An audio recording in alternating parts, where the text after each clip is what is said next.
ممكن يطلع بالمدافن قبور أو آبار سرية، حتى في فتحات سقفية مثل ما شفنا، أشياء كثيرة ممكن تفاجئك. فعليك أن تصبر وتعمل حتى بعد ما تكشف الفراغ أو الغرفة. الفحص الجيد يا أخواني دائما الفحص الأرضية، فحص هذه الأرضية، تمام؟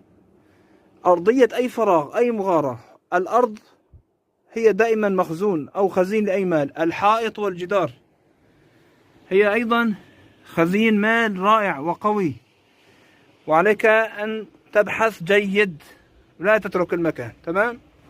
هاي أهم ملاحظة يا أخواني الكرام، ما تترك المكان حتى تتأكد أنه بالفعل هو خالي. طبعا هون ما راح تبين أحد الإشارات اللي طلعت، حاول نوضحها لك. ما راح مثل ما أنا شايفين القدم يا أخواني الكرام.